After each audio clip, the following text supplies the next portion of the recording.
30 ছাত্র সোমাস ইয়াং এমন ছেলেও ইন্তেকাল করেছে হিট স্ট্রোকে। আমরা আল্লাহ তাআলার কাছে দোয়া করি, আল্লাহ তাআলা যেন আমাদের পরিবেশটাকে অনুকূল করে দেন। আল্লাহ যেন আবহাওয়ার মাঝে ভারসাম্যতা তৈরি করেন, বলেন আমিন। বৃষ্টির জন্য সারা দেশে দোয়া হচ্ছে। আবার যারা কৃষক ধান কাটতেছে হেরা আবার মনে মনে কি কইতেছে, হেরা কয় আল্লাহ বৃষ্টি দিও না। আপনারা ইতিমধ্যে জানেন যে সারা দেশে বিভিন্ন জায়গায় কিন্তু ধান কাটা শুরু হয়েছে। আর যাদের ধান কাটা শুরু হয়েছে ওরা কি বৃষ্টি চাইতেছে? ওরা আবার আল্লাহরে মানা করতেছে, আল্লাহ আরো কয়দিন পরে দিয়েন। আবার আমরা হুজুররা কইতেছি আল্লাহ আপনি তাড়াতাড়ি বৃষ্টি দেন। পাবলিকের চাহিদা এক একজনের এক এক রকম। তা আমরা আল্লাহর কাছে দোয়া করি আল্লাহ যেন টোটাল পরিবেশটা আমাদের জন্য কল্যাণকর করে দেয়, বলেন আমিন। অতিবৃষ্টি, অনাবৃষ্টি, দুর্ভিক্ষ, খরা, অতি শীত, অতি গরম কোনোটাই আমাদের জন্য কল্যাণকর নয়। অতি শব্দ যোগ হলে কোনো জিনিসই আর ভালো থাকে না। ভক্তি করা ভালো, অতিভক্তি চোরের লক্ষণ। অতি শব্দটা সবসময় নেগেটিভ অর্থেই আসে, দুই এক জায়গা ছাড়া। তা আমরা আল্লাহর কাছে অতিবৃষ্টি, অনাবৃষ্টি এই জাতীয় যা আছে অতি কষ্টের সবকিছু থেকে ফানা চাই, বলেন আমিন। আল্লাহ চাইলে সব পারেন, তার ক্ষমতা এত বেশি। দুবাই বর্তমান পৃথিবীর অতি উন্নত রাষ্ট্রের একটি রাষ্ট্র। আমি এই রমজানেও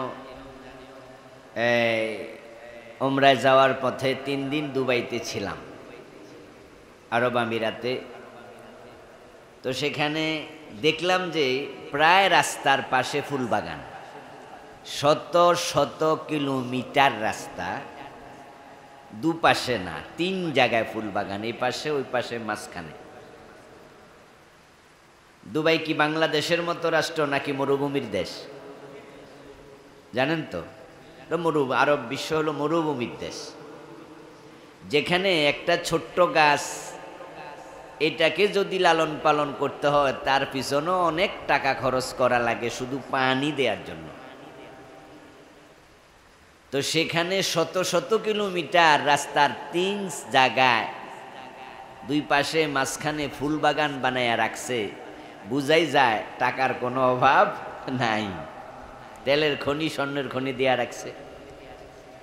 কিন্তু সে দুবাইকে আল্লাহ তাআলা পানি দিয়া মাত্র 1-2 দিনে তছনছ করে দিলেন। কোটি কোটি টাকা দিয়ে কেনা গাড়িগুলোতে পানি এমনভাবে ঢুকছে গাড়ি নিয়ে রাখবে কই, রাখার জায়গাও নাই। আল্লাহ চাইলে কি না পারেন। আল্লাহ আমাদের সবসময় ভালো রাখুন, সুস্থ রাখুন। যতদিন আমরা বেঁচে থাকব আমাদেরকে আল্লাহ তাআলা ঈমানের সাথে রাখুন। আবারও বলুন আমিন।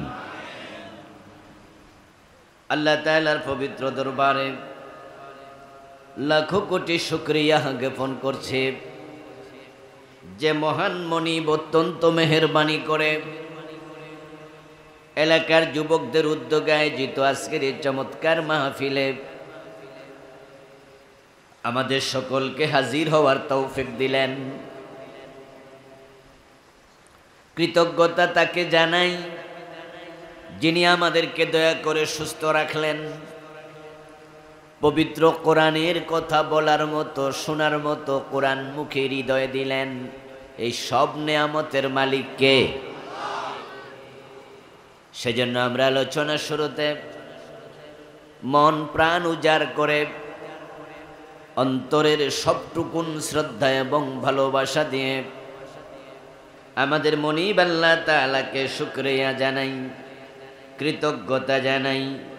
সবাই মিলে জোরে জোরে একবার কালিমাতু শুকর পড়ি, আলহামদুলিল্লাহ। ভালো কাজ করতে পারা, ভালো কাজের সাথে সম্পৃক্ত থাকতে পারা এটা আমাদের ব্যক্তিগত অর্জন নয়, এটা আল্লাহর নেয়ামত। আল্লাহ যদি মানুষের দিল উল্টায়া দেয় তাহলে মোমেন ব্যক্তিও কাফের হয়ে যেতে পারে। আজকের এই এলাকার মাহফিলে আমার মনে হয় এই গ্রামের বা পাশের গ্রামের 2-3 গ্রামের মানুষ আসলে এই মাঠে জায়গা দেয়া যেত না, ঠিক না? সে তুলনায় লোকজন কম এসেছে।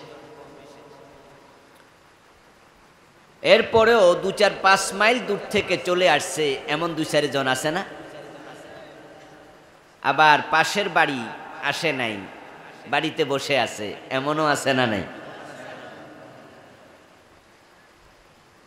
আল্লাহর হাবিব বলেছেন মানুষের অন্তর আল্লাহর 2 আঙ্গুলের মাঝখানে, তিনি যেদিকে চান ঘুরিয়ে দেন।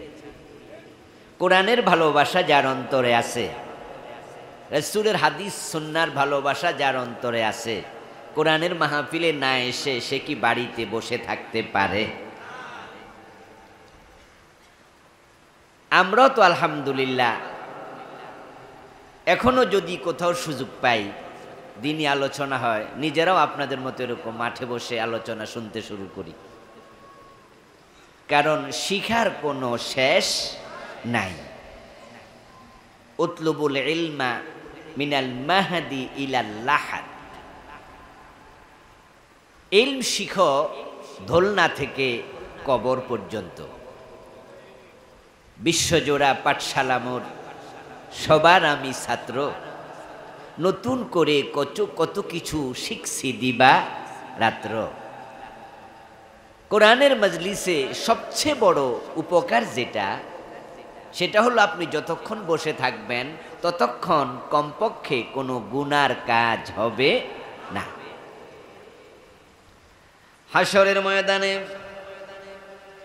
মানুষের জীবনের প্রতিটি মুহূর্তের হিসাব দিতে হবে, প্রতিটি মুহূর্তের।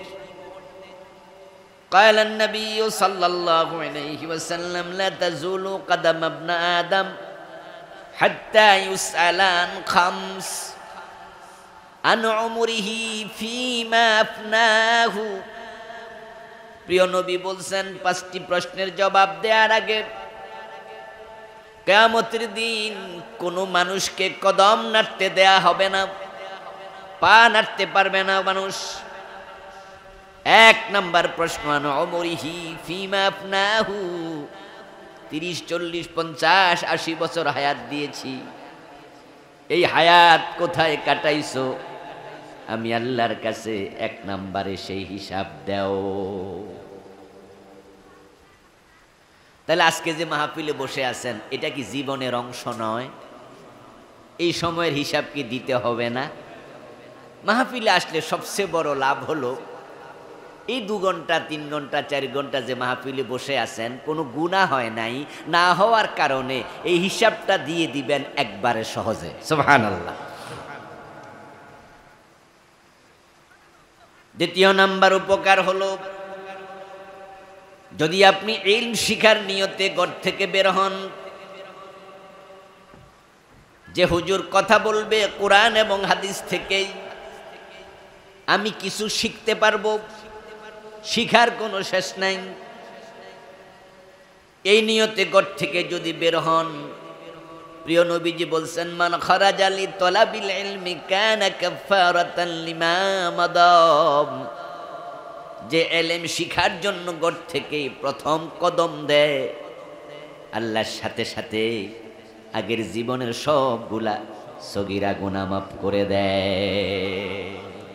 কানা কাফারাতান লিমা মাদা মিনাস সাগায়ের। নিয়ত যদি আপনার ভালো থাকে, আল্লাহ নিয়তের দিকে তাকাইয়া গুনাহ মাফ করে দেয়। সুবহানাল্লাহ। 3 নাম্বার উপকার হলো নগদ। এই যে এখানে বারবার বলছেন সুবহানাল্লাহ, আলহামদুলিল্লাহ, আল্লাহু আকবার, এই তাসবিহগুলো বাড়িতে থাকলে এভাবে বলা হতো না। قال النبي صلى الله عليه وسلم سبحان الله والحمد لله تملأ الميزان وتملأ ما بين السماء والأرض আল্লাহর হাবিব বলছেন সুবহানাল্লাহ আলহামদুলিল্লাহ, কোন ব্যক্তি যদি একবার পরে আকাশ এবং জমিনের মাঝখানে যে খালি জায়গা আছে আল্লাহ ওই পরিমাণ সওয়াব দিয়ে আমলনামা ভরপুর করে দেয়। এই যে মাহফিলে আসার কারণে সুবহানাল্লাহ বারবার বলছেন। 4 নাম্বার উপকার হলো, আমার প্রিয় ভাইয়েরা, এলেম যদি সামান্য শিখেন এটা সাদাকায়ে জারিয়া হয়ে যাবে, ঠিক না? আমল করবেন, পুরা জিন্দেগিতে কাজে লাগবে। এইভাবে মাহফিলগুলোতে আসতে পারা, বসতে পারা সৌভাগ্যের ব্যাপার। আর প্রিয় নবীর হাদিস হলো, যেখানে কোরআনের আলোচনা হবে ওই মজলিসে 4 পাশে আকাশ পর্যন্ত রহমতের ফেরেশতা দাঁড়ায়া থাকে। হাফাতহুমুল মালাইকা, ফেরেশতারা আমাদের চারদিকে আমাদেরকে ঢেকে রেখেছে। নাযালাত আলাইহিমুস সাকিনাহ ওয়া গাশিয়াতহুমুর রাহমা। তিরমিজির হাদিস। কোরআনের মজলিসে যারা বসে থাকে আল্লাহ তাআলা তাদেরকে রহমতের সাগরে ডুবায়া রাখেন, আর সে আজিম থেকে তাদের উপরে রহমতের ভারী দ্বারা আল্লাহ নিজে বর্ষণ করতে শুরু করে দেন। কোরআনের মজলিসের সম্মান এটা, এটা আমাদের পার্সোনাল কোনো কৃতিত্ব না। প্রিয় ভাইয়েরা, আমি আপনাদের সামনে পবিত্র কোরআন মাজিদ থেকে সূরাতুল বাকারার প্রথম 3টি আয়াতে কারিমা তিলাওয়াত করেছি। প্রিয় নবীজি সাল্লাল্লাহু আলাইহি ওয়াসাল্লামের পবিত্র মুখোনসৃত ছোট্ট একখানা হাদিসে নববী পাঠ করেছি। আল্লাহ তাআলা তৌফিক দান করলে এখান থেকে কিছু কথা বলবো ইনশাআল্লাহ। আল্লাহ তাআলা বলছেন আলিফ লাম মিম। আলিফ লাম মিমের অর্থ একমাত্র আল্লাহ ভালো জানেন। এগুলোর অর্থ আল্লাহ ছাড়া কেউ জানে না। তাই পৃথিবীর প্রায় সব মুফাসসির একমত, তারা বলেছেন আল্লাহু আলামু বিমুরাদিহি বিহ, ওয়াল্লাহু আলামু বিমুরাদিহি বিহি। আলিফ লাম মিম ইয়াসিন হামিম। পবিত্র কোরআন মাজিদের শুরুতে 29টি সূরায় এ জাতীয় শব্দ পাওয়া যায়। দুনিয়ার সব মুফাসসির বলেন এগুলোর অর্থ একমাত্র ভালো কে জানেন, আমরা জানি না। আমরা বললাম আলিফ লাম মিম অর্থ আল্লাহ ভালো জানেন, ছেড়ে দিলাম।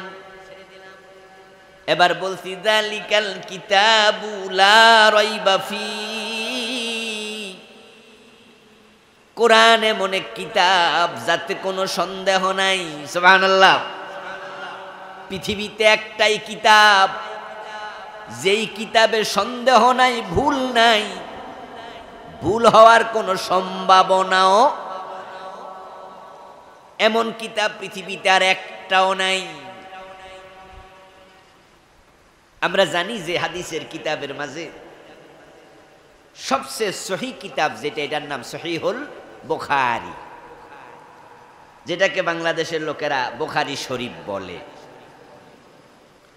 এই সহিহ বুখারী এই কিতাবের মাঝেও 2-4টা হাদিস নিয়ে মুহাদ্দিসদের প্রশ্ন আছে। সবচেয়ে সহিহ যেটা, এটা হলো বুখারী। তো এটার মাঝেও কয়েকটা হাদিস সহিহ না। এতেই প্রমাণ করে কোরআনের পরে ভুল নাই, ত্রুটি নাই, প্রশ্ন নাই এমন কিতাব জমিনে আর একটাও নাই। ভুল নাই, সন্দেহ নাই, ভুলের কোনো সম্ভাবনা নাই। একটা কিতাব পৃথিবীতে আছে, সে কিতাবের নাম হলো কোরআন। আল্লাহ তাআলা একবারে কোরআন মাজিদের শুরুতে বললেন যালিকাল কিতাবু লা রাইবা ফীহি, এমন কিতাব যাতে সন্দেহ নাই। এই কথাই প্রমাণ করে কোরআন দুনিয়ার কোনো মানুষের কিতাব না, কারণ দুনিয়ার কোনো মানুষ তার লিখিত কিতাবে ভুল নাই এমন দাবি করে নাই, কোনোদিন কেউ এমন দাবি করার সাহসও করবে না। কারণ আপনারা জানেন যে মানুষ মাত্রই ভুল হয়, মানুষ মাত্রই কি হয়? ভুল হয়। ভুলের ঊর্ধ্বে পৃথিবীর কোনো মানুষ নেই। পৃথিবীর প্রথম মানুষের নাম কি? আদম। এবার বলুন তো, নবী আদমেরও দুই একটা ভুল আছে না নাই? ইয়েস। মানে মানুষ ভুলের ঊর্ধ্বে কেউ থাকবে না। এই জন্য পৃথিবীর কোনো মানুষ তার লিখিত কিতাবে বলে নাই যে ভুল নাই, যত বড় পণ্ডিত। আলহামদুলিল্লাহ, আমি নিজেও 7টি কিতাব লিখেছি। তার মাঝে ছোট্ট বই আছে, সবচেয়ে ছোটটার পৃষ্ঠা সংখ্যা হলো 64, সবচেয়ে বড়টা হলো 400। এই বইয়ের প্রত্যেকটার ভূমিকাতে আমি লিখেছি, যদি কারো কাছে কোনো ভুল ধরা পড়ে আমারে জানালে আমি কৃতজ্ঞ থাকব, আমি খুশি হব। এবং সত্যি যদি কোনো ভুল আপনি পান আর আপনি আমারে বলেন যে হুজুর আপনার এই বইতে এই ভুলটা আছে, আল্লাহর কসম আমি আপনার উপর বিরক্ত হব না, বরং আমি এটা নোট করব যে আগামীবার যখন এটা ছাপাবো আমি যেন ভুলটা একটু সংশোধন করতে পারি। পৃথিবীর কোনো মানুষ কোনোদিন দাবি করে নাই তার বইতে ভুল নাই। ফাওকা কুল্লি যী ইলমিন আলীম, কোরআনের আয়াত। দাবি কেমনে করবে? আপনি যত বড় জ্ঞানী হন, জ্ঞানীর উপরও জ্ঞানী আছে না নাই? তো আপনি যেটা লিখছেন আপনার কাছে নির্ভুল, কিন্তু এই বিষয়ে যিনি আপনার চেয়ে বড় পণ্ডিত তার কাছে আপনার বইয়ের ভুল ধরা পড়ার সম্ভাবনা। কিন্তু কোরআন এমন এক কিতাব, আল্লাহ তাআলা শুরুতে বললেন লা রাইবা ফীহি, এর মাঝে কোনো সন্দেহ নাই, ভুল নাই, ভুলের কোনো সম্ভাবনাও নেই। এই কথা বলার পরে চলে গেল 1400 বছর। আপনাদের কাছে আমি জানবো, আপনারা একটু বলেন তো, ইসলামের দুশ্মন পৃথিবীতে আছে কিনা? আছে? সংখ্যায় কম না অনেক? তারা কি কোরআনের ভুল ধরার চেষ্টা করে নাই? আমার ভাইয়েরা, পৃথিবীতে বিভিন্ন বিষয়ের উপরে নোবেল পুরস্কার দেয়া হয়। ওই নোবেল প্রাইজ দেয় যাদেরকে তারা পৃথিবীর স্বীকৃত পণ্ডিত, বড় বড় আবিষ্কার যারা করে, বিভিন্ন বিষয়ে অবদান রাখে। আজকের পৃথিবীর সবচেয়ে বড় পণ্ডিত যারা, অধিকাংশই অমুসলিম। এই জন্য চিকিৎসা শাস্ত্রে মুসলিমরা নোবেল প্রাইজ খুব একটা পায় নাই। এভাবে যত সাবজেক্টে, রসায়নে নোবেল দেয়, সাহিত্যে নোবেল দেয়, চিকিৎসা বিজ্ঞানে নোবেল দেয়, যত সাবজেক্টে নোবেল প্রাইজ দেয়, প্রতি বছর মুসলমান এমনও বছর যায় যে কয়জন পাইছে একজনও মুসলিম না। মুসলমান পায় মাঝে মাঝে। এখন ইসলাম বিরোধী যত শক্তি আছে তারা কি সবাই কোরআনের পক্ষে না বিপক্ষে? তো ওই পণ্ডিতেরা বুঝি কোরআনের দোষ ধরার চেষ্টা করে নাই, বরং তারা আমাদের নবীর বিরুদ্ধে বই লিখে, ইসলামের বিরুদ্ধে লিখে, কোরআনের বিরুদ্ধে লিখে। শুধু অমুসলিম না, মুসলমানের সন্তান আল্লাহর কোরআনের বিরুদ্ধে বলে এমনও 2-4 জন আছে না নাই? এই যে তসলিমা নাসরিন। তসলিমা নাসরিন কি মূর্খ সুরুক্ষ একটা মাইয়া? মাশাআল্লাহ। তে জানেন দেখি সে কিন্তু MBBS ডাক্তার। আল্লাহর দুশ্মন, নবীর দুশ্মন আহমদ শরীফ, যে নাস্তিক মরে গেছে, ওই আহমদ শরীফ কি মূর্খ সুরুক্ষ মানুষ? বরং সে PhD করেছে, ঢাকা ইউনিভার্সিটির প্রফেসর ছিল বাংলা বিভাগের। ইসলামের দুশ্মন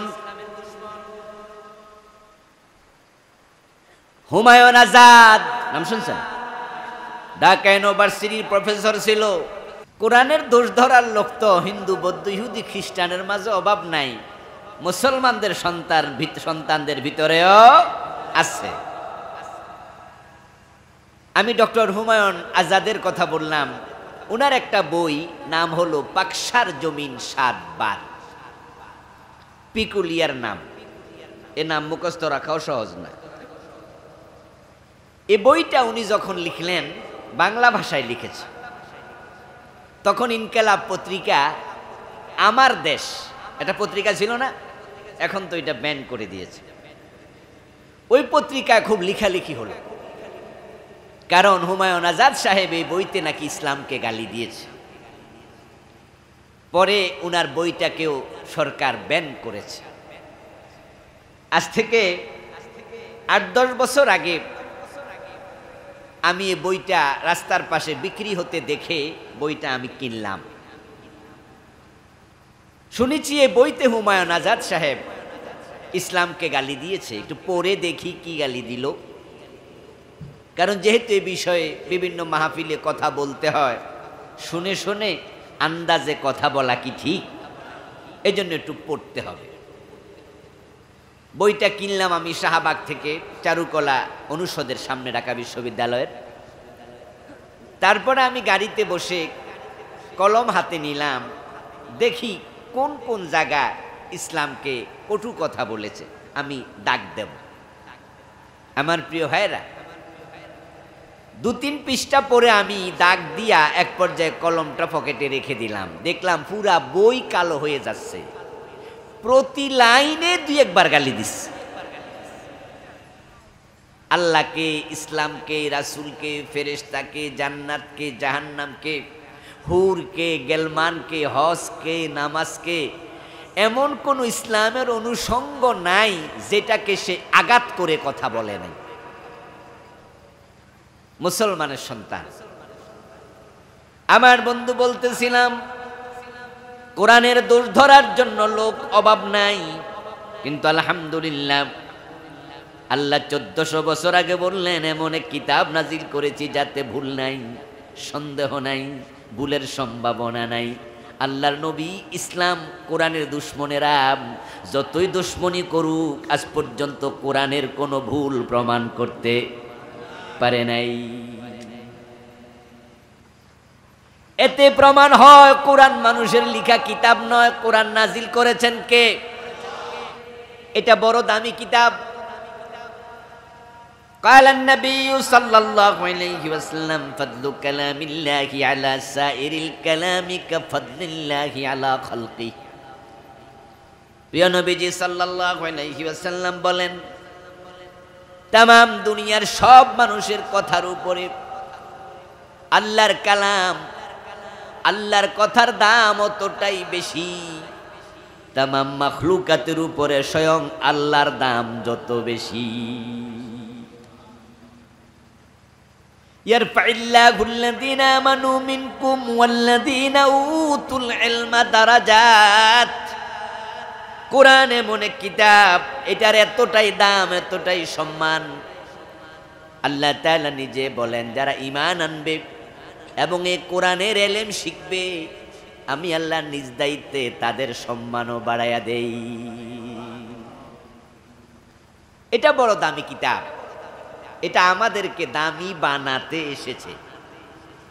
এটা বড় সম্মানী কিতাব, এটা আমাদেরকেও সম্মানী বানাতে এসেছে।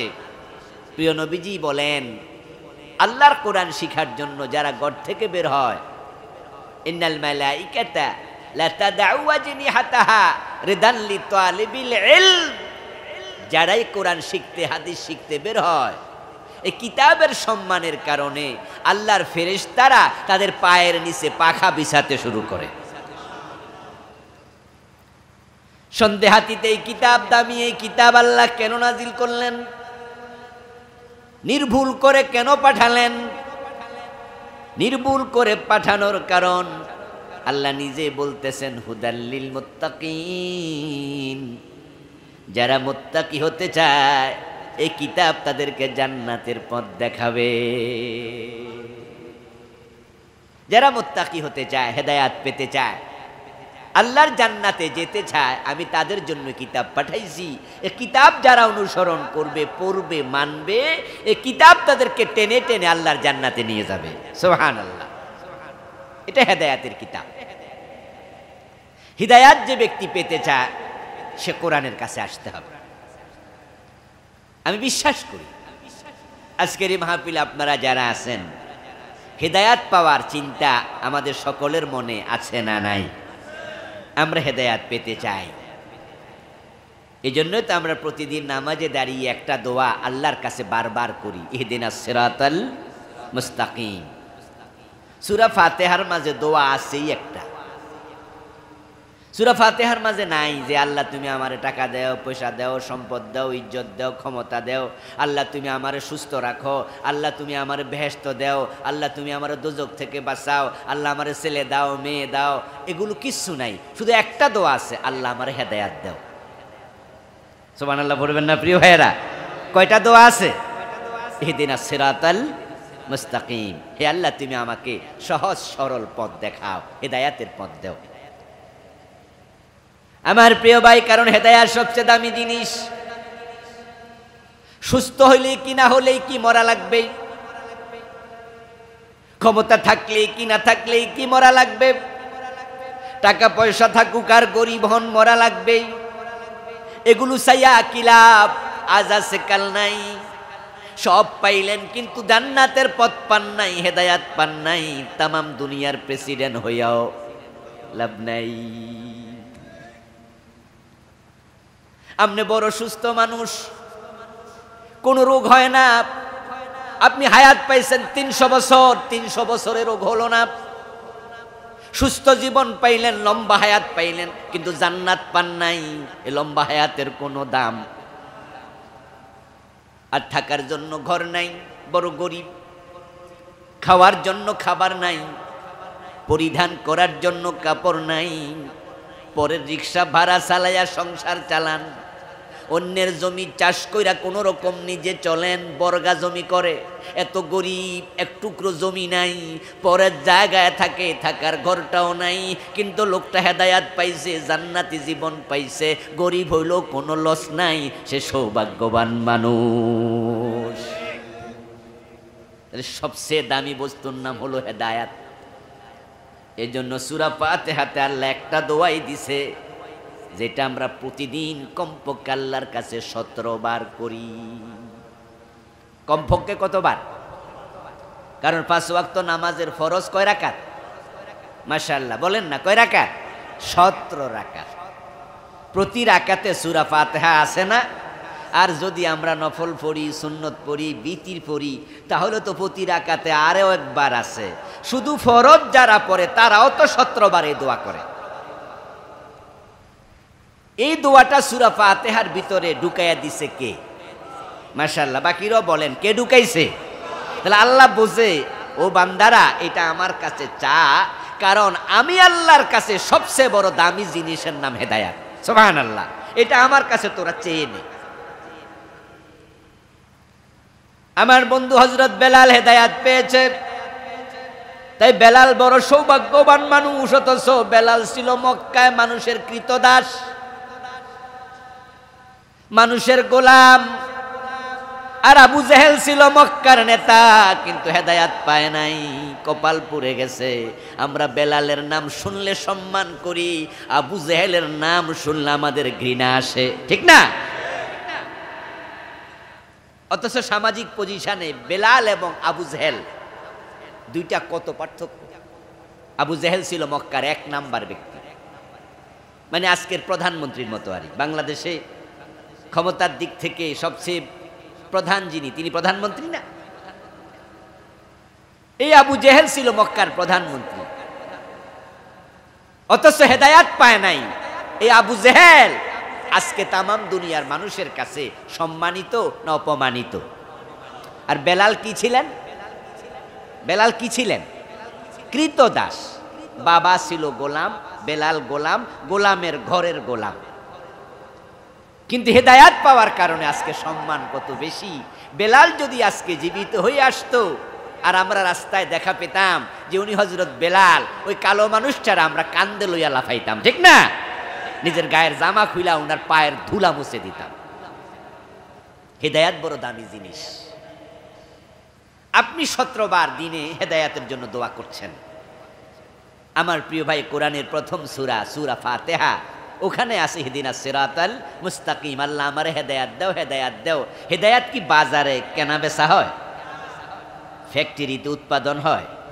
টাকা থাকলেই সংগ্রহ করা যায়? তো এটা আপনি কোথায় পাবেন?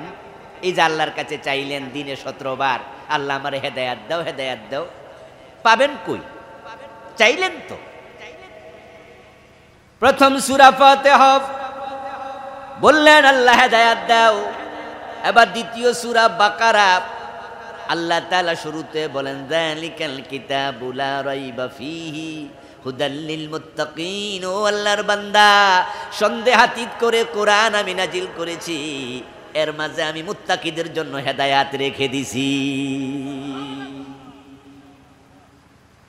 এখন আপনি যে হেদায়াত আল্লাহর কাছে চান, ওটা আল্লাহ বলা আমি কোরআনের ভিতরে রাখছি।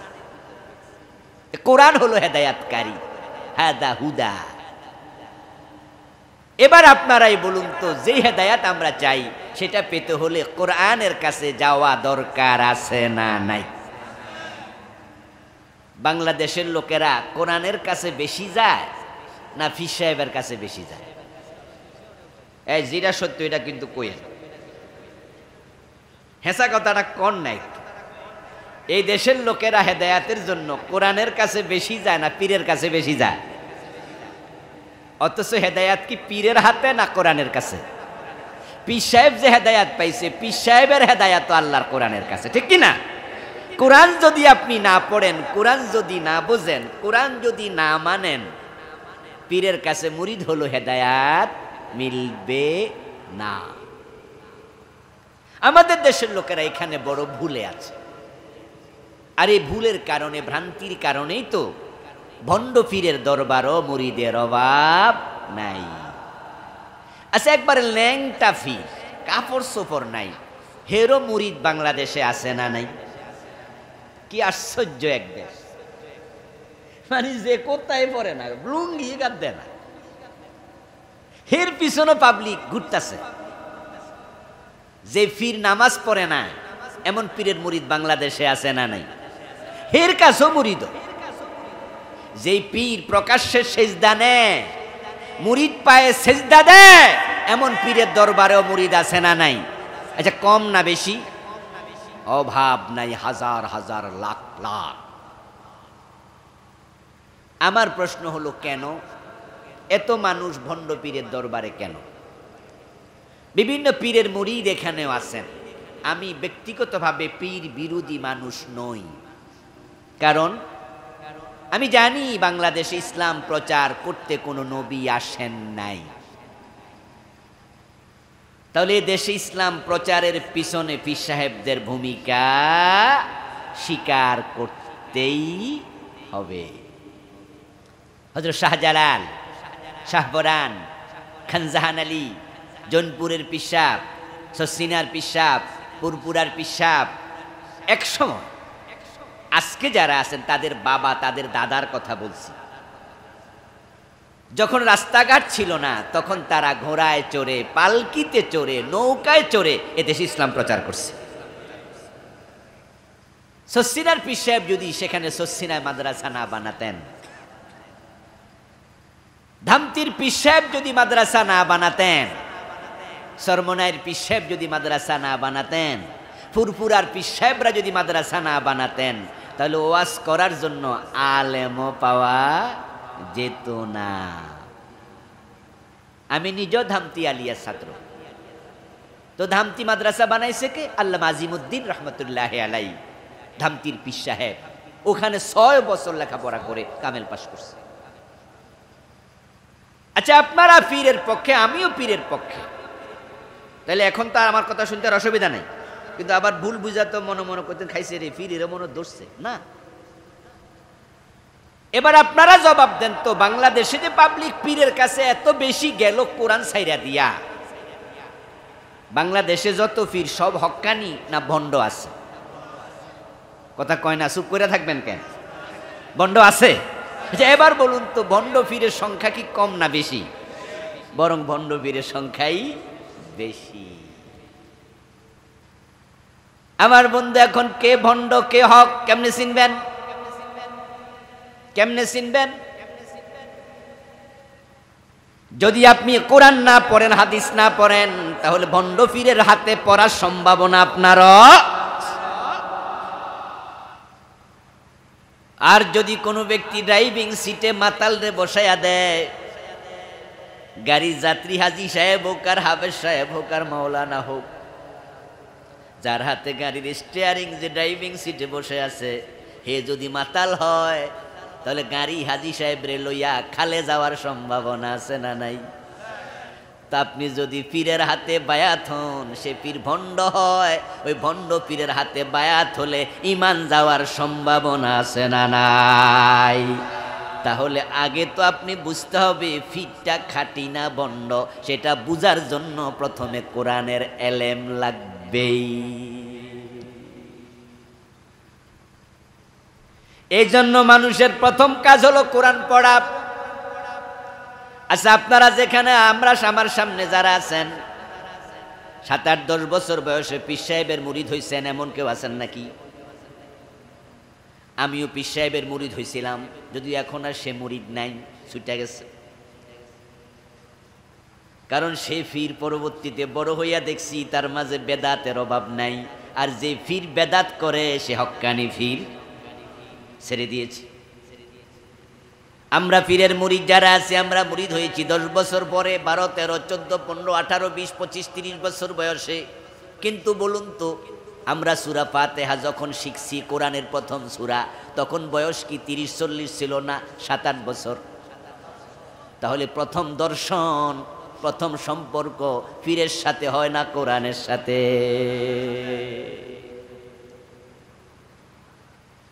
ওই কোরআনের সাথে যারা প্রথম সম্পর্ক করেনি তারা হতভাগা, তারাই বিভ্রান্ত হবে, হেদায়াত পাবে না। ইসলামের সবচেয়ে বড় মুজাহিদ যিনি সাহাবাদের মাঝে, ওনার নাম খালিদ বিন ওয়ালিদ। নাম শুনছেন তো? খালিদ বিন ওয়ালিদ রাদিয়াল্লাহু তাআলা আনহু বলেন, উমিরনা আন নুআল্লিমা আওলাদানা আর-রামিয়া ওয়াল কুরআন। খালিদ বিন ওয়ালিদ রাদিয়াল্লাহু তাআলা আনহু বলেছেন, আমরা আদিষ্ট হয়েছি, প্রিয় নবী থেকে নির্দেশিত হয়েছি, আমাদের সন্তানদেরকে 2টি জিনিস যেন শিক্ষা দেই। একটা হলো তীর বিদ্যা, যুদ্ধ বিদ্যা, আর একটা হলো আল্লাহর কোরআন। ইসলামকে বাঁচাতে হলে জেহাদের প্রয়োজন আছে না নাই? এই জন্য জেহাদ যেন আমরা শিখাই, তলোয়ার কিভাবে চালাতে হয়, তীর কিভাবে মারতে হয়, আমরা ছোট কাল থেকে বাচ্চাদেরকে শিখাবো। রাসূল বলেছে জেহাদ শিখাও।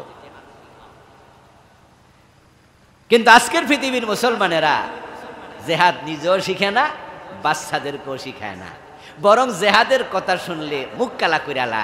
জেহাদের মাঝে জঙ্গিবাদ খোঁজে এমন মুসলমানের সন্তান আছে না নাই? যখন থেকে মুসলমান জেহাদ ভুলেছে তাম পৃথিবীতে, তখন থেকে মাইরি খাওয়া শুরু হয়েছে। বাংলায় প্রবাদ আছে, শক্তের ভক্ত, আরে বাকিটা কইলাম না, বাকিটা কি? নরমের জম।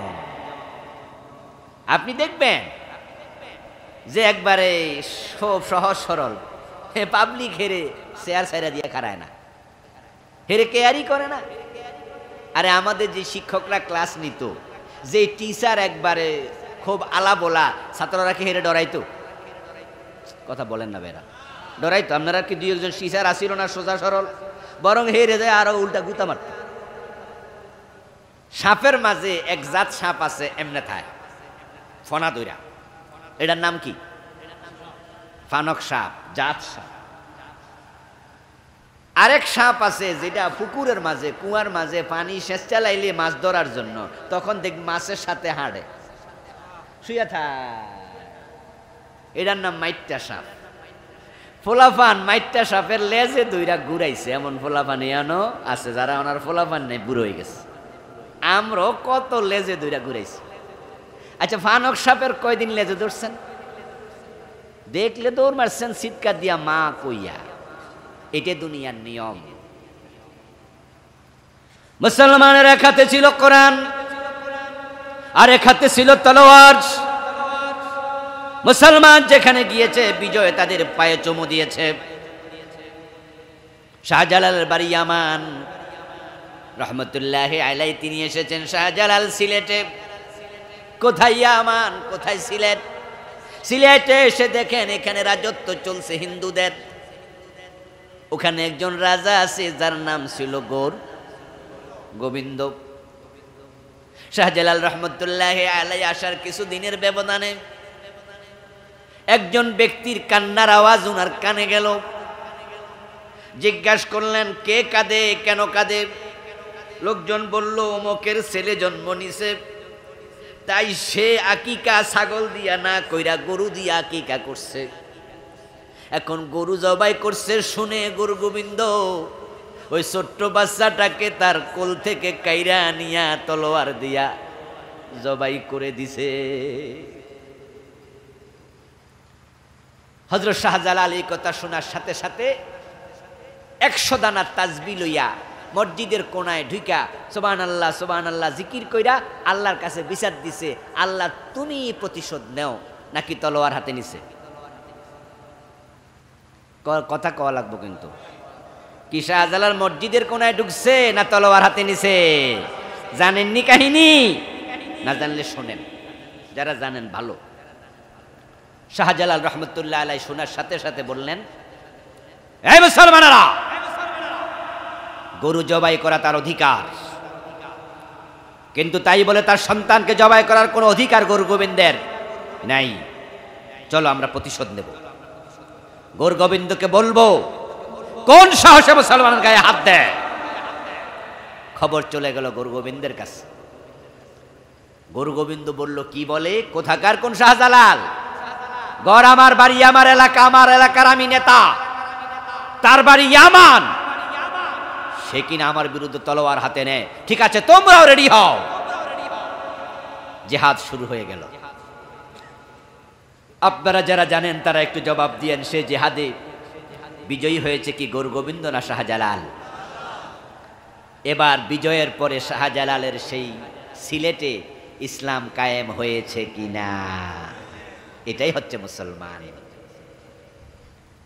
অন্যায় করব না, অন্যায় সহ্য করা হবে না। এক হাতে কোরআন আর এক হাতে তলোয়ার। কোরআন বলছে, ওয়া লাকুম লা তুকাতিলুনা ফি সাবিলিল্লাহ ওয়াল মুস্তাদআফিনা মিনার রিজালি ওয়ান নিসাই ওয়াল বিলদান আল্লাযীনা ইয়াকুলুনা রাব্বানা আখরিজনা মিন হাযিহিল ক্বরিয়াতিল যালিমি আহলুহা ওয়াজআল লানা মিন লাদুনকা ওয়ালিয়্যান ওয়াজআল লানা মিন লাদুনকা নাসীরা। তোমাদের কি হলো? কত নারী পুরুষ বাচ্চারা চিৎকার দিয়ে কাঁদে, ও আল্লাহ আমাদের উপর জুলুম চলছে, তুমি সাহায্যকারী বন্ধু পাঠাও, আমাদেরকে জালেম অধ্যুষিত জনপদ থেকে আল্লাহ তাদের মাধ্যমে বের করে নাও। কিন্তু তোমরা যারা ভালো আছো, তোমরা কেন তাদের পক্ষ হয়ে জিহাদ করো না? কে বলতেছে? কথা কন না, কন। কে বলতেছে? শাহজালাল এই জন্য তলোয়ার হাতে নিছে। শাহজালাল বলে নাই যে নাসির উদ্দিনের ছেলেরে মারছে, নাকি নাসির উদ্দিন নি ওনার নাম, যারা জবাই করছে ওর নাম কি ছিল? ছোট বাচ্চাটার নাম? হ্যাঁ, বলে তো গেলাম। যারা জবাই করছে পিসিটার নাম কি ছিল? বুরহান উদ্দিন ছিল বাবার নাম, ছেলের নাম নাসির উদ্দিন। বুরহান উদ্দিনের ছেলে নাসির উদ্দিন। আমার বাড়ি হলো ইয়ামান, আমি আইসি এলাকায় দিনের দাওয়াত দিতে। বুরহান উদ্দিনের ছেলে নাসির উদ্দিনের যদি গরু গোবিন্দ জবাই করে লায়, আমি কিতাম। কথা বোঝেননি? আমি কিতা করতাম? কারণ আমি যদি এখন আবার গৌর গোবিন্দর বিরুদ্ধে কথা কই তো গৌর গোবিন্দকে আমার মাইরা লাইব না, তো আমি কি মাইর খেতে মাইছিনি ইয়ামানতে? আমাদের বাংলাদেশি লোকদের যে স্বভাব আর উনারে উনি ধরে কিলা, আমি দেখছি যে লোকটার দোষ নাই, ও অযথা কিলাইতেছে, তখন আমি দূরে দূরে বইয়া বইয়া মোবাইলে ভিডিও করি, বাধা দেই না। বরং যদি আমার কেউ কয় যে হুজুর আপনি কিছু কইলেন না, তখন আমি কম ওই ভাই কই কি আমি মাইর খেতাম না। এ হলো আমাদের চরিত্র।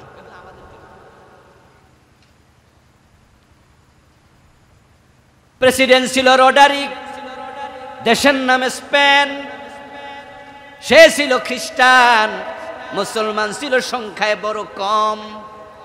ওই খ্রিস্টান রাজা এবং তার সৈন্যরা মুসলিম নারীদের উপর জুলুম করত। একজন মুসলিম বোন আরবের কাফেলা, ব্যবসায়ী কাফেলার মাধ্যমে আরবের প্রেসিডেন্টের কাছে চিঠি লিখেছে, আমি মুসলিম নারী, শুধু ইসলাম গ্রহণ করেছি তাই আমাকে দর্শন করেছে রডারিকের সৈন্যরা, তোমরা যারা আরবে আছো ভালো আছো, অসহায় মুসলমানের সাহায্য করা কি তোমাদের ইমানের দাবি নয়? আমি সাহায্য চাচ্ছি, চিঠির মাধ্যমে জানালাম আমাদের সাহায্য করার জন্য স্পেনে তোমরা আসো। কোথায় আরব, কোথায় স্পেন? আরবের তৎকালীন প্রেসিডেন্ট চিঠি পাইলেন, তার সবচেয়ে সাহসী যোদ্ধা নাম ছিল তারিক বিন জিয়াদ। কি নাম? ওয়াজ কিছু বাড়িত নিয়েন লগে কইরা। কিছু কিছু মানুষের নাম মুখস্থ করার মাঝেও ফজিলত আছে। তারিক বিন জিয়াদকে বললেন তুমি রেডি হও, 4000 সৈন্য সাথে দিলেন, বললেন চলে যাও স্পেনে, আমার মুসলিম বোন সেখানে দর্শিতা হয়েছে, ওই জালেমদের উপর প্রতিশোধ নিতে হবে, অন্যায় করব না, অন্যায় সহ্য করাও হবে না। শাহজালাল যা বুঝেছেন আর কি। সাথে সাথে তারিক বিন জিয়াদ 4000 সৈন্য নিয়ে স্পেনে চলে গেলেন ডিঙ্গি নৌকা দিয়ে। তৎকালীন যুগে আজকের মতো গাড়ি ঘোড়া, বিমান, হেলিকপ্টার ছিল নাকি? আজ থেকে আরো 700-800 বছর আগে ঠেলা গাড়িও তো ছিল, আর ঠেলা গাড়িও আবিষ্কার হয় নাই। ইঞ্জিনের নৌকা ছিল না, সাগর ফাড়ি দিয়া, মহাসাগর ফাড়ি দিয়া আরব থেকে স্পেনে চলে গেলেন। উঠলেন তিনি স্পেনের মাটিতে, উঠে তিনি নির্দেশ দিলেন সবগুলা নৌকা তলা ছিদ্র করে পানির মাঝে ডুবিয়ে দাও। যিনি সেনাপতি তার আদেশ মানতে বাকিরা বাধ্য। তারিক বিন জিয়াদ রাহেমাহুল্লাহ এই অর্ডার দেওয়ার পরে তার লোকেরা যতগুলো নৌকায় চড়ে তারা গেলেন, সবগুলো নৌকা তলা ছিদ্র করে পানিতে ডুবাই দিল। এবার তিনি বালির মাঝে দাঁড়াইয়া আলহামদুলিল্লাহ ওয়াসসালাতু ওয়াসসালামু আলা রাসূলিল্লাহ ইয়া মাশারাল মুসলিমিন আইনাল মাফার, আল্লাহর প্রশংসা করলেন, রাসূলের দুরূদ পড়লেন, তারপরে মুসলমানদেরকে লক্ষ্য করে বললেন, ও মুসলমানেরা, 4000 যোদ্ধা পলাবে কোথায়? পলানোর জায়গা নাই, সব নৌকা আমি কি করছি? কথা বাকিটা কন না আপনারা, কি করছি? ডুবাই দিছি, নৌকা ডুবাই দিছি। আইনাল মাফার, পালাবে কই? পালানোর জায়গা নাই। এখন এবার তাকাও, সামনে রডারিকের সৈন্যরা, তোমরা 4000 আসছো শুনলে, ওরাও তো কয়েক লাখ আছে, হেরা কি তোমাদের কপালে চুমো দেবে না তলোয়ার নিয়ে তোমাদের বিরুদ্ধে ঝাঁপাইয়া পড়বে? ভাইবা দেখো, সামনে রডারিকের বাহিনী, পিছনে আছে সাগরের পানি। যদি সামনে ডরে না যাও, ভয়ে না যাও যে আমরা মাইরা লাইবো, কাইটা লাইবো, তাহলে পিছনে ডুববা মর, পলাইতে যেন না পারো, এজন্য সব নৌকা ডুবাই দিছি। এবার বলুন তো, মুসলমানরা কি আত্মহত্যা করে? এতগুলো মানুষ জবাবটা আসতে দিচ্ছেন কেন ভাইয়েরা? জবাব দেন না। মুসলমান কি কাপুরুষ? আত্মহত্যা করে? ডুব দিয়া মরবে? উনি বুঝেন যে না, কেউ ডুব দেবে না, আত্মহত্যা করবে না। আরে সাগর কি সাঁতার দিয়া ফারন যায় নাকি? তাহলে সামনে আছে শাহাদাত। আত্মহত্যা মহাপাপ, কবিরা গুনাহ, ডুবে মারা যাবে না। তাহলে শাহাদাত ছাড়া বিকল্প কিছু নাই। তোমরা শহীদ হতে রাজি আছো কিনা? 4000 তলোয়ার একসাথে উঠলো আকাশের দিকে। 4000 মুজাহিদ বলল, আমরা সবাই শহীদ হতে রাজি। তাহলে আর দেরি নয়, নারায়ে তাকবীর, নারায়ে তাকবীর। সবাই একসাথে তাকবীর দিল। যে 4000 লোকে যদি তাকবীর দেয়, আওয়াজটা কতটুকু যাবে? গোয়েন্দারা খবর পেয়ে গেল, রোডারিকের কাছে গিয়ে বলল যে আরে নারে তাকবীর, আল্লাহু আকবার, আল্লাহ শব্দ যেহেতু আছে নিশ্চয়ই এটা আরব দেশের লোক হবে। মাননীয় প্রেসিডেন্ট, আরব দেশ থেকে লোক আসছে তলোয়ার হাতে, মরুভূমি দিয়ে আসতেছে, চিকচিক করে জ্বলছে গ্রাম, লোকালয়, হাজার হাজার মানুষ। 4000 লোক কি বাড়ির কাছের কথা? এই কথা শোনার সাথে সাথে রোডারিক কয়, সাইরা দে মা কাইন্দাবাসী, বৌজি ফোলামাইন লইয়া রাজ দরবারের পিছনের দরজা দিয়া রাজপ্রাসাদ ছেড়ে পালিয়ে গেল। আল্লাহ বিনা যুদ্ধে পুরা স্পেন মুসলমানদের হাতে তুলে দিল। প্রায় 700 বছর মুসলমানরা স্পেন শাসন করছে। আমার বন্ধু, এই হলো ইসলাম। মুসলমান যেখানে বিজয় পায়ে চুমু দিয়েছে সেখানে, কারণ মুসলমানরা জেহাদ করতে শিখতো, জেহাদ করতে জানতো। আরেক হাতে ছিল কোরআন। খালিদ বিন ওয়ালিদ বলেছেন, আমরা আদিষ্ট হয়েছি আমাদের সন্তানদেরকে দুটা জিনিস শিখাবো, একটা হলো জেহাদ আর একটা হলো কোরআন। এখন বাংলাদেশের মুসলমান তামাম দুনিয়ার মুসলমান মাইর খায়। Bosnia, Chechnya, Somalia, Kashmir, Algeria, ফিলিস্তিন, সিরিয়া, ইয়ামান, মায়ানমার, গুজরাট, তাকায়া দেখো সব জায়গা মুসলমান মাইর খায়। কারণ তাদের হাতে এখন কোরআনও নাই, তাদের হাতে জেহাদের তলোয়ারও নাই।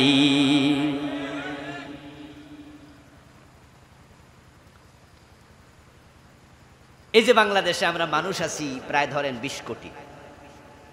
আপনারা বলুন তো, আপনাদের গ্রামে যত মানুষ আছে অর্ধেক কি কোরআন পড়তে পারে? পারে না। 100 জনের মাঝে 20 জনে পারে কিনা সন্দেহ। আচ্ছা, যেই 20 জনে কোরআন শরীফ পড়তে পারে তার মাঝে শুদ্ধ পারে কয়জনে? আরো কম। ধরেন 10 জনে শুদ্ধ পারে। এবার বলুন তো, যে 10 জন শুদ্ধ পারে সে 10 জনের কোরআনের অর্থ ব্যাখ্যা জানে কয়জনে?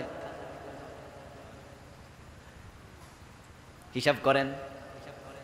এবার 2-4 জন যদি পান, প্রশ্ন করুন তো, যারা জানে তারা কোরআনের আইন মানে কয়জনে? কোরআনে আছে চোর ধরে হাত কাটো, 52 বছরে কাটছেন কয়দিন? কোরআনে আছে জেনা করলে 100 বেত লাগাও, 52 বছরের বাংলাদেশে কোন আদালত 100 বেত লাগাইছে?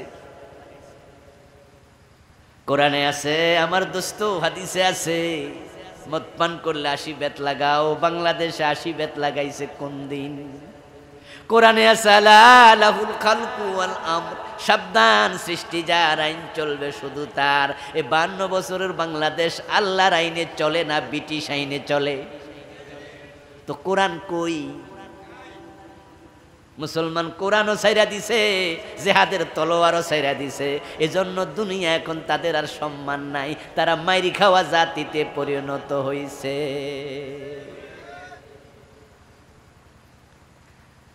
আপনারা কি শুনছেন গত 3-4 দিন আগে ফরিদপুরে 2 জন মুসলমান মেরে লাইছে? যারা শুনছেন তারা একটু জবাব দিয়ে। শুনছেন? অনেকে মানে শুনছেন, না শুনলে এখন শুনলেন। মধুখালীতে 2 জন মুসলমান সন্দেহ করছে হিন্দুদের মন্দিরে তারা নাকি মূর্তি ভাঙছে। আচ্ছা, ওরা মূর্তি ভাঙছে, এটার কোনো প্রমাণ ওদের কাছে আদৌ আছে? সন্দেহ করছে। আচ্ছা, সন্দেহ কইরা কি মানুষ মেরেলান যায়? 1 নাম্বার প্রশ্ন। দ্বিতীয় প্রশ্ন হলো, যদি প্রমাণ থাকেও ওরা কি মাইরা লাবে না আইনের হাতে তুলে দেবে? কথা বলেন না কেন ভাইয়েরা? যদি ওরা মূর্তি ভাঙ্গে প্রমাণও থাকে, ওদের কি পিটে মেরে ফেলবে নাকি পুলিশে দেবে? তারা কি পুলিশে দিছে না মেরে ফেলছে? আচ্ছা, কিভাবে মারছে আপনারা কি ভিডিও দেখছেন কেউ? এই 2-1 জন হাত তোলেন তো যারা দেখছেন, দেখি কয়জনে দেখছেন। হ্যাঁ, 1, 2, 3, 4 জনে দেখছেন। আমিও দেখেছি। ওই ভিডিওটাতে দেখলাম তার 2 হাত বেঁধে এদিকে নিছে রশি দিয়া, 2 পা বেঁধে আরেকজন ধরছে, তারপরে লাঠি দিয়া সাপের মতো পিটে আসছে।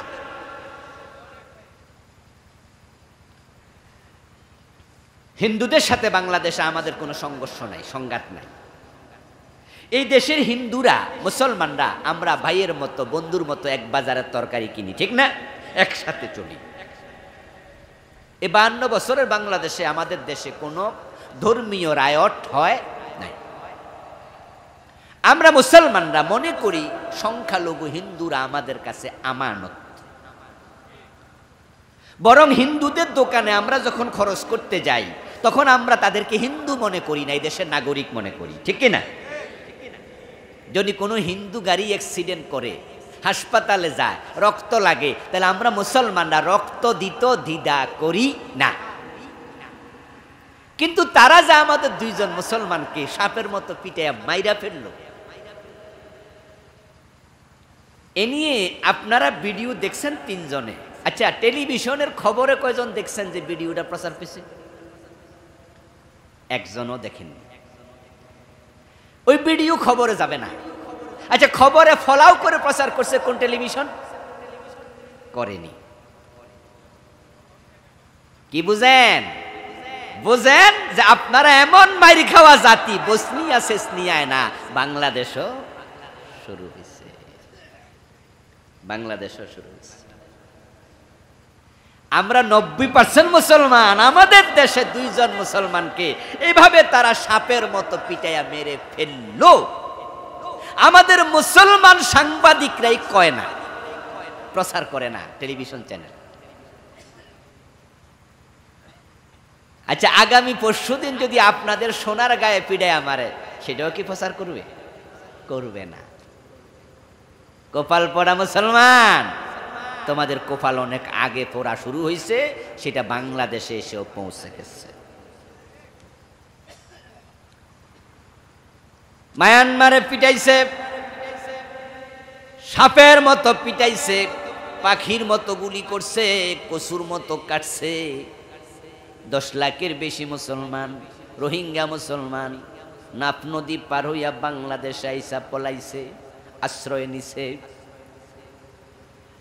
ও দোস্ত, মায়ানমার থেকে বাংলাদেশে পলাইতে আসছে, কিন্তু তোমাদেরকে যখন পিটাবে তোমাদের পলানোর জায়গাও নেই।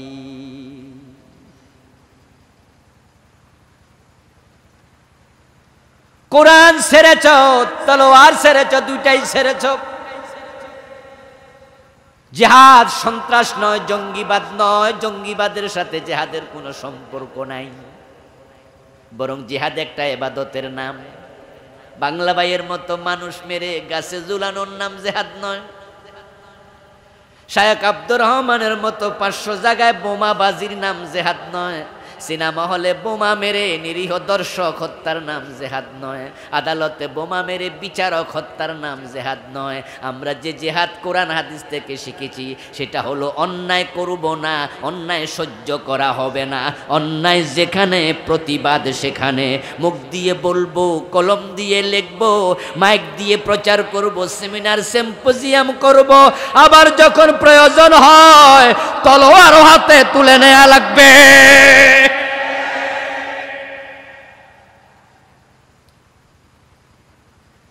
কোরআন শিখাবেন সন্তানকে, কোরআন শিখবেন নিজে। হেদায়াতের কিতাব কোরআন, যে কোরআন ছেড়েছে সে হেদায়াত থেকে বঞ্চিত হবে, এটা রাসূল নিজে বলেছেন। قال النبي صلى الله عليه وسلم من قال به صدق ومن حكم به عدل ومن عمل به أجر ومن دعا إليه هدي إلى صراط مستقيم ومن ابتغى الهدى في غيره أضله الله। ভালো করে শুনুন, রাসূলের হাদিসের অর্থ কি?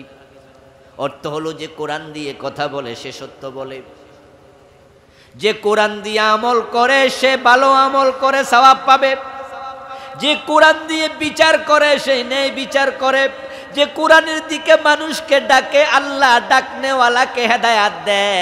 আর যে কোরআন বাদ দিয়া অন্য জায়গায় হেদায়াত খোঁজে, আল্লাহ তার হেদায়াত থেকে বঞ্চিত করে। এখন আপনারা যারা এখনো কোরআন ধরেন নাই, কোরআন পড়তে পারে না, আজকের মাহফিলও 2-4 জন আছে কিনা? আছে।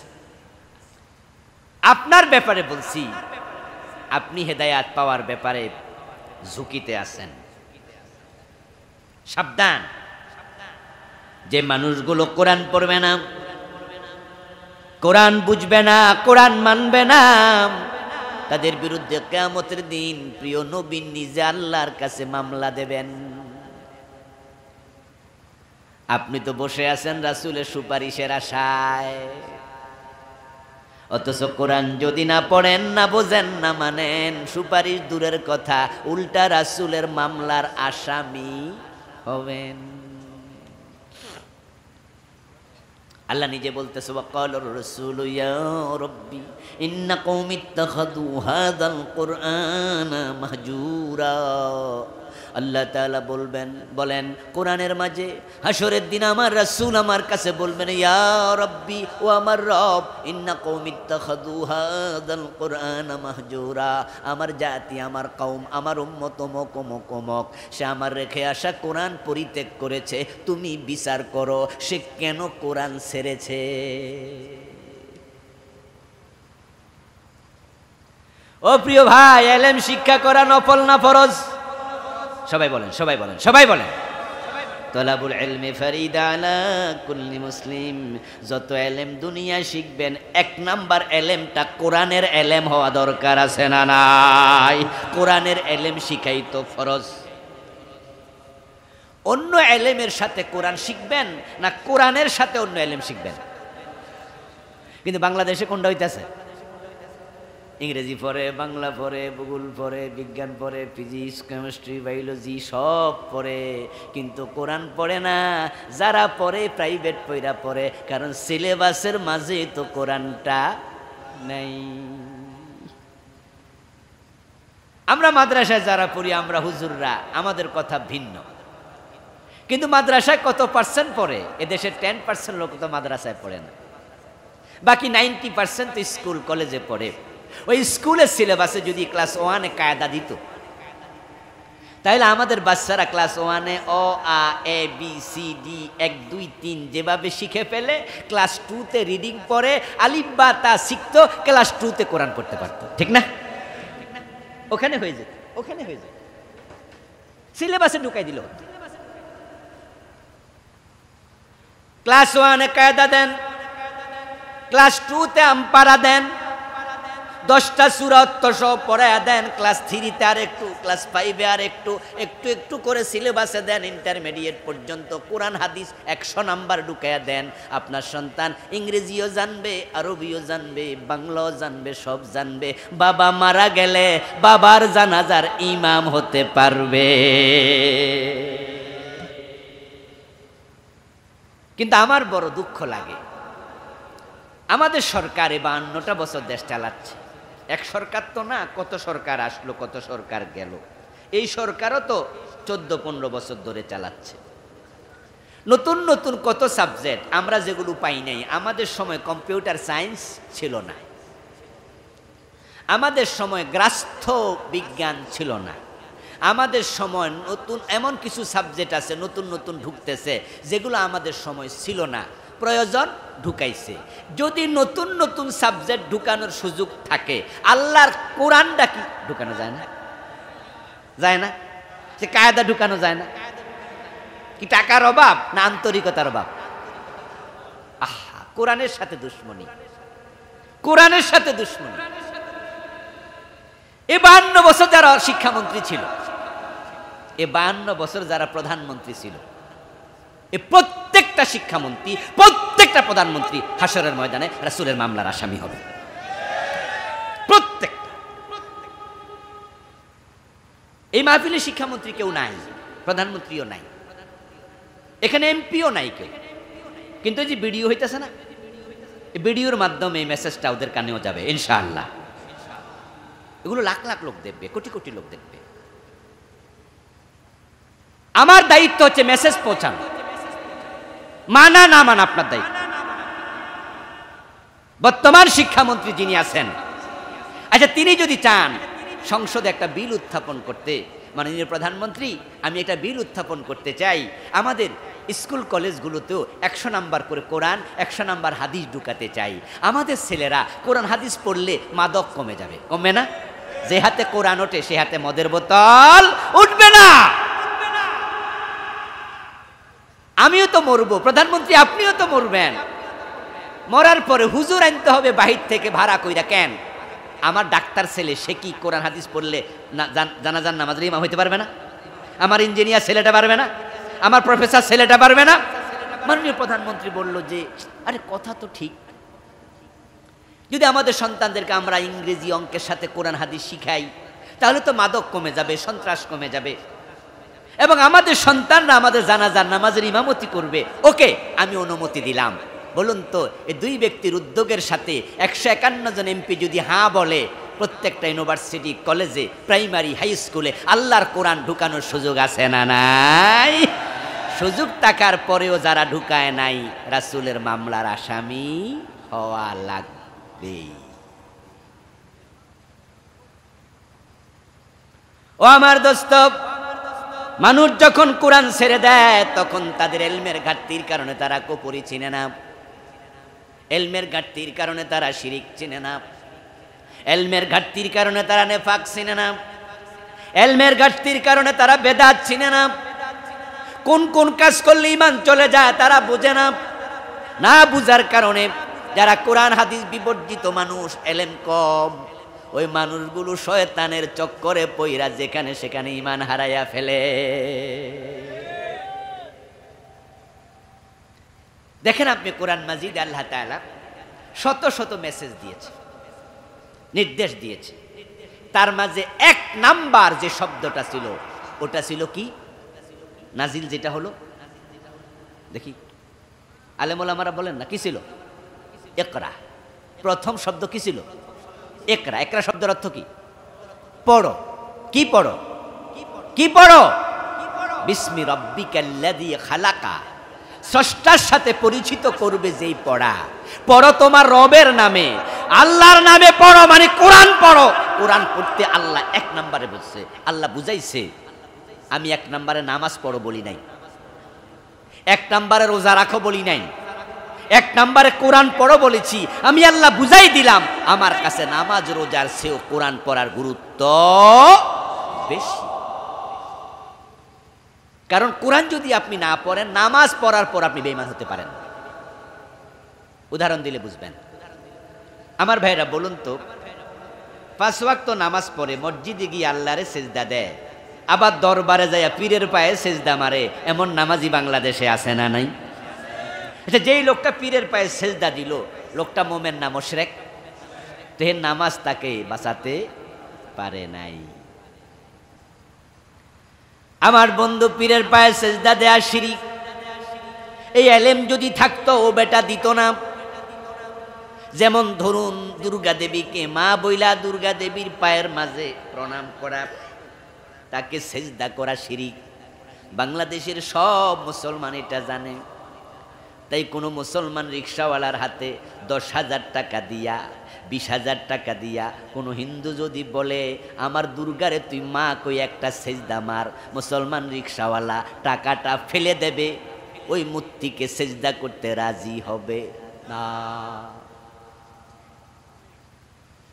কারণ মুসলমান রিক্সাওয়ালা বলে বুঝে আমি গরিব, কিন্তু আমি ঈমান বেচবো না, আমি দুর্গার পায়ে সেজদা দেব না, এটা শিরিক, ঈমান চলে যাবে। এখন দুর্গার পায়ে সেজদা দিলে যদি ঈমান যায়, মাজারে সেজদা দিলে কি ঈমান যাবে না? তো মুসলমান আবার মাজারে সেজদা কেন দেয়? কারণ পীরের পায়ে সেজদা দিলে, মাজারে সেজদা দিলে ঈমান যায়, এই এলেমটাই তার নাই। যদি সে কোরআন পড়তো, কোরআনের মাঝে পেতো ওয়াকাদা রাব্বুকা আল্লা তা'বুদু ইল্লা ইয়াহু, তোমার রব ফয়সালা দিয়েছে আল্লাহ ছাড়া কারো ইবাদত করা যাবে না। আর সেজদা একটা ইবাদত, তাই সেজদার মালিক শুধু কে? ছেলে হয় না, মেয়ে হয় না, বিয়ে করছে 4-5 বছর, এখানে সেখানে ওষুধপাতি খাইতে খাইতে অস্থির হইয়া গেছে, দোয়া করেছে আল্লাহর কাছে কত, এখন হতাশ হইয়া দোয়া করা বন্ধ। এখন ওই বেটা খাজা বাবার দরবারে যায়, যাইয়া খাজা বাবা ছেলে দাও মেয়ে দাও, মরা পীরের কাছে ছেলে মেয়ে চায়, কেউ ফিরে না খালি হাতে খাজা বাবার দরবারেতে। এমন গান আছে, গায়ক আছে, এবং এই চিন্তা বিশ্বাস করে ছেলে মেয়ে চাওয়ার মতো লোকও আছে। ওই লোকটা যদি কোরআন পড়তো জানতো কোরআনের মাঝে আছে সন্তান দেয়ার মালিককে। ইয়াহাবু লিমান ইয়াশাউ ইনাসা ওয়া ইয়াহাবু লিমান ইয়াশাউ যুকুরা আও ইউযাব্বিজুহুম যুকরানা ওয়া ইনাসা ওয়া ইয়াজআলু মান ইয়াশাউ আকিমা। আল্লাহ তাআলা বলছেন, তিনি যাকে চান ছেলে দেন, তিনি যাকে চান মেয়ে দেন, তিনি যাকে চান ছেলেও দেন মেয়েও দেন, তিনি যাকে চান একটাও দেন না। এই তিনি কে? ইব্রাহিম নবীর বয়স 86 বছর, দাড়ি পেকে গেছে, চুল পেকে গেছে, বুড়া হয়ে গেছে, সন্তান হয় না। রব্বি হাবলি মিনাস সালিহিন বলে বলে ওই বুড়া বয়সে সন্তান চাইছে কার কাছে? যদি কোরআন জানতো কোন পীরের কাছে সন্তান চাইতে যাইতো না। এখন আল্লাহ শুধু সন্তান দেয়, পীরের কাছে চাওয়ার সাথে সাথে শিরিক, ঈমান শেষ। আমার প্রিয় ভাইরা, কোরআন না জানার কারণে মানুষ কুফরি করে। এই কুফরি এখন বাংলাদেশে বন্যার পানির মতো ঢুকতেছে। আমি আপনাদেরকে কোরআন পড়ার গুরুত্ব শিখাচ্ছি, হাদিস পড়ার গুরুত্ব শিখাচ্ছি। উপায় নাই, পেছে পড়ে যাবেন। কিন্তু চোখ আপনার অন্ধ হয়ে গেলে, অন্ধা লোক যেমন গর্ত টর্ত চিনে না, যেখানে সেখানে পড়ে যেতে পারে, ঠিক আপনি কোরআন হাদিস পড়বেন না, যেখানে সেখানে ঈমান হারানোর সম্ভাবনা থাকবে। বাংলাদেশে এখন শিরিক, কুফর এগুলো সিলেবাসে ঢুকাচ্ছে, আমাদের বইতে ঢুকাচ্ছে, বইতে। এটা যে হবে, রাসূলুল্লাহ সাল্লাল্লাহু আলাইহি সাল্লাম 1400 বছর আগে বলছে, তাকুনু বাইনাস সাআতি ফিতানুন কাকিতাইল লাইলিল মুসলিম ইউসবিহু ফিহা আর-রাজুলু মুমিনান ফায়ুমসি কাফিরান। এমন একটা জামানা আসবে কিয়ামতের আগে, সূর্য ডুবলে যেমন চারিদিক থেকে আধার ধেয়ে আসে, কুফরি পৃথিবীর চারিদিক থেকে বের হবে। ওই জামানায় মানুষগুলো সকাল বেলায় মোমেন থাকবে, সন্ধ্যা বেলায় কাফের হয়ে যাবে। সকালবেলা মোমেন, সন্ধ্যাবেলা কাফের। রাসূল বলে গেছে, সে যুগ চলে আসছে রে দোস্ত, চলে আসছে। না বুঝলেই মান শেষ হয়ে যাবে।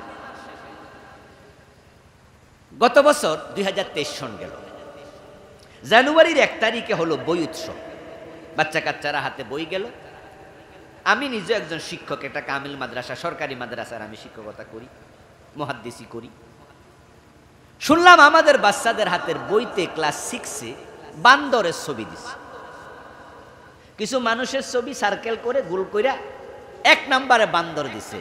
ওরা বুঝাইছে এ মানুষগুলো প্রথমে কি ছিল। আচ্ছা, আপনারা শোনেন নাই নাকি? তো শুনলে কথা বলেন না। তারা কি বুঝাইছে? মানুষ কোত্থেকে আসছে? বান্দর থেকে। এই থিওরিটা যে ব্যক্তি দিছে তার নাম ছিল ডারউইন। সে ছিল একজন নাস্তিক। সে নাকি গবেষণা করে দেখেছে মানুষের প্রথম ব্যক্তি বাদর ছিল। ওই বানর লাফালাফি করতে করতে লেজ পড়ে গেছে, তারপরে হেসকা টান দিয়ে খারাইছে, মানুষ হইয়া গেছে। কি পরিমাণ গাঁজা খাইয়া থিওরি লিখছে আল্লাহ জানে। যে পৃথিবীতে এখন বানর আছে না নাই? কয়টা বানরের লেজ পড়া মানুষ হয়েছে? তো এটাই শুধু হয়েছে 1 নম্বর। এবার আপনারা বলুন তো, প্রথম ব্যক্তি বানর না আদম? আদম প্রথম ব্যক্তি, এটা কোরআনে আছে না নাই? ইন্নী জাইলুন ফিল আরদি খলিফা, আমি খলিফা বানাবো আল্লাহ কয়। এখন খলিফাটা কে? আল্লাহ তাআলা অন্য আয়াতে বলছে, ইয়া আইয়ুহান নাসু তাকু রাব্বাকুম আল্লাযী খালাকাকুম মিন নাফসিন ওয়াহিদা ওয়া খালাকা মিনহা যাওজাহা ওয়া বাসসা মিনহুমা রিজালান কাসীরান ওয়া নিসা ও দুনিয়ার মানুষেরা তোমাদের রবকে ভয় করো, যিনি তোমাদেরকে একজন ব্যক্তি থেকে বানাইছে। ওই একজন ব্যক্তির নাম হযরত আদম।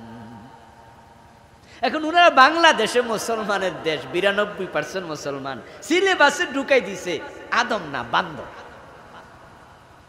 আচ্ছা আমাদের 6-এর পোলাপান তো ছোট মানুষ না, ওরা তো ছোট।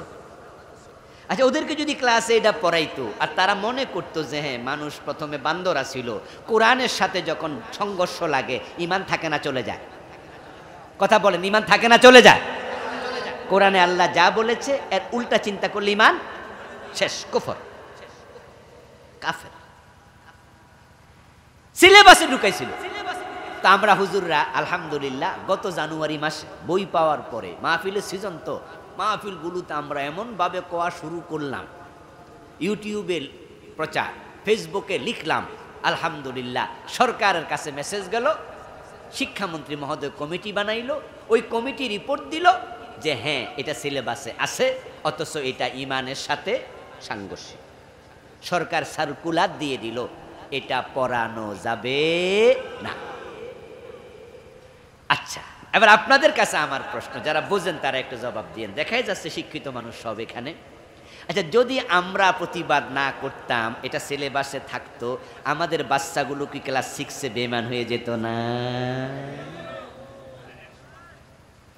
তাহলে যারা ঢুকাইছিল ওরা কি না বুঝে ঢুকাইছিল?